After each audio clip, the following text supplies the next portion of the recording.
Olá você, bem-vindo a mais um episódio do podcast Café da Manhã com Finanças. Meu nome é Alexandre Mendonça, da Mover Educação Financeira, e hoje nós vamos falar sobre o índice Ibovespa.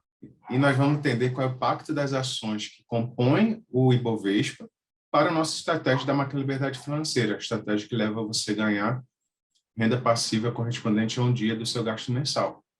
Se você gostar desse conteúdo, lembre de curtir esse vídeo e compartilhar com quem possa se beneficiar dele. Vamos iniciar compartilhando aqui a tela para a gente olhar baseado nos números. Vamos iniciar entendendo um pouquinho quais são os critérios para inclusão de ativos no índice Ibovespa. O primeiro ponto é a vigência do índice Ibovespa. A gente tem 3 transições ao longo do ano, são 3 quadrimestres, um que vai de janeiro a abril, outro que vai de maio a agosto e o último que vai de setembro a dezembro. E aí, toda vez que a gente tem essa transição de quadrimestre, a gente tem uma revisão, alguns ativos, algumas ações, elas podem sair da composição do índice Ibovespa, outros podem entrar.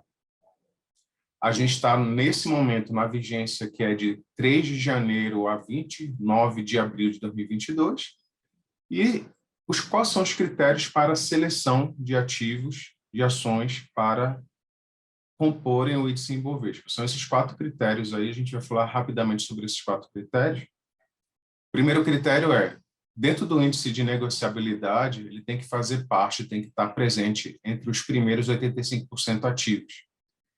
Então, se tem uma alta negociabilidade, compra e venda de ação por vários investidores, vários especuladores, isso aumenta o índice de negociabilidade daquele ativo, daquela ação, e aumenta a probabilidade dela estar entre os 85% que tem o maior índice de negociabilidade. O segundo critério é ter 95% de presença em pregão. A gente tem os pregões ao longo do ano, cada dia tem um pregão. Se ele esteve presente negociando em pelo menos 95% dos pregões, ele atinge o segundo critério. O terceiro critério é 0,1% do volume financeiro no mercado à vista. Então, aquele ativo tem mercado à vista, mercado fracionário, a ideia é que pelo menos 0,1% do volume financeiro da ação ele esteja concentrado no mercado à vista. E o último critério seria que a ação ela não pode ser uma penny stock. Penny stock são ações que o valor atual dela, o valor de negociação, está abaixo de R$1. Então, ações que têm um valor muito baixo não entram no índice Ibovespa. E vamos descer aqui, vamos dar uma olhada. Aqui tem a lista completa de todas as ações que compõem o índice Ibovespa. Nesse momento, a gente tem o código, que é o ticket da ação, tem o nome da ação, a participação no índice Ibovespa, o valor atual negociado e o dividend yield atual de cada uma das ações. A gente tem, ao todo, 93 ações que fazem parte do índice Ibovespa. A gente já tem ações de vários ramos diferentes, siderurgia, atacado, varejo, petróleo, construção civil, rodovia, tem vários, banco, financeiro, seguradora, tem vários setores. Então, assim, é importante a gente saber que os critérios são esses 4, que estão definidos lá em cima. Se você percebeu bem, nenhum dos critérios fala sobre ramo da ação, se é um ramo perene ou não, e nem fala sobre o dividend yield da ação, se é uma boa ou não pagadora de dividendos. A gente sabe que dentro da nossa estratégia da Máquina Liberdade Financeira, a gente procura ações que são perenes e pagam bons dividendos, e a gente, de acordo com os critérios do Ibovespa, a gente não tem garantia que as ações que compõem o Ibovespa são ações que podem constar na nossa carteira de investimento visando a Máquina Liberdade Financeira. Outro ponto importante, esse índice Ibovespa não fala sobre rentabilidade, né? Se não fala se a ação é um bom momento para comprar ação, não é um bom momento, se ela está cara, se ela está barata. Não tem isso nos critérios. Então, simplesmente ele olha volume de negociação. Se aquela ação ela está presente no dia a dia das negociações do mercado de ações, né, na B3, e se ela é muito negociada.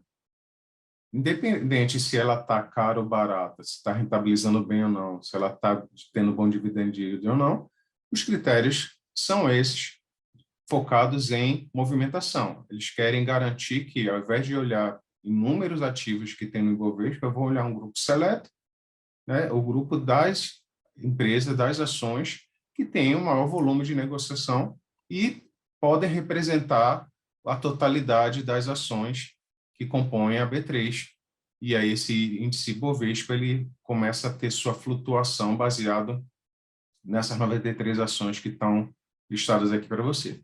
Aí vamos olhar algumas curiosidades dessas ações que compõem o Ibovespa. Vamos ordenar, ela está ordenada por ordem alfabética, vamos ordenar por ordem de participação no índice, ordenado do maior para o menor. A gente olha a Vale, olha a participação da Vale, ela tem 15% no índice, é muito expressivo. Então, assim, o que acontece com a Vale, muito provavelmente vai se refletir no índice Ibovespa. Se a Vale sobe muito, se a Vale cai muito, o índice Ibovespa vai subir muito, ou ele vai cair muito. E ainda digo mais, se a gente olhar as 10 primeiras, que vai da Vale até a Suzano, corresponde a quase 50%, 49,075% das ações que compõem o índice Ibovespa. A gente está falando de 93 ações, mas as 10 primeiras já são a metade do índice. Então, essas 10 primeiras, elas mandam no índice Ibovespa. Então, o que acontece com essas 10 primeiras ações, ela reflete muito forte no índice Ibovespa. E aí a gente tem mineração, petróleo, área financeira, área de bebidas, área de alimentação. Como a gente falou previamente, a composição ela tem a ver com essa questão de negociação, né? Negociação, volume de compras e vendas, presença no pregão. Então, ela não olha setor, não olha dividendo. Fica o entendimento dessas ações que são as principais que comandam aí o índice Ibovespa. Vamos dar uma olhada aqui no valor atual. A gente vê que o valor flutua bastante. A gente tem nesse leque aqui das 10 principais ações em participação no índice Ibovespa. A gente tem ações de R$14, R$15, e a gente chega aqui ao máximo de ações de R$95. A gente tem um valor que é valor tranquilo de se entrar para começar a investir em ação. Vamos logo abrir um parêntese nesse momento e dizer que nesse vídeo a gente não está fazendo uma recomendação de compra e venda de ação, a gente está trazendo só informação educativa para você aprender um pouco mais sobre esse mundo de investimento. Vamos ordenar aqui o valor atual só para a gente entender os valores que são negociados. A gente tem algumas ações com participação muito baixa aqui no índice Ibovespa, negociada a R$2, a R$3, a R$6. A gente tem valores de entrada muito baixos aí para algumas ações. Claro que você tem que dar uma investigada se a ação ela está dentro da sua estratégia de investimento. E vamos olhar o lado contrário. As ações, aquela que a gente já viu, que é a Vale, é R$95, e outras de 60, 53, 40, por aí vai. E por que essa aqui está com uma data, né? 11 de fevereiro de 2022? Essa aqui foi a última data de negociação dessa ação, né? A Intermédica Notre Dame. A última data de negociação dela foi 11 de fevereiro de 2022. Com certeza, na revisão do índice para o próximo quadrimestre, ela deve sair, ela não está mais negociando, né? Mas no quadrimestre anterior, ela atendia aos critérios para fazer parte do índice Ibovespa, por isso que ela entrou. E agora vamos dar uma olhada no que interessa na nossa estratégia de investimento da máquina de verdade financeira, que é o Dividend Yield. Vamos começar aqui pelos piores. A gente tem aqui ações que não pagam dividendo, não pagaram dividendos nesses últimos 12 meses, várias ações, olha, isso aí, depois começa a pagar dividendos baixíssimos. Essas ações, dentro da nossa estratégia, a gente não estaria atento a elas, elas não iriam entrar no nosso radar para análise. Agora vamos olhar ao contrário, as que mais pagaram dividendos. Vou começar aqui da primeira, Bradespar. Olha o dividendo pago nos últimos 12 meses, mais de 30%. Ele é muito acima da média, e quando algo está muito fora da curva, é bom a gente olhar com carinho, né? É bom a gente entender o que aconteceu. A Bradespar, ela paga um dividendo normal, né, no ano a ano, mas ela teve um pagamento de dividendo altíssimo em dezembro do ano passado, muito alto mesmo. E isso, entre aspas, contaminou o seu índice de dividend yield.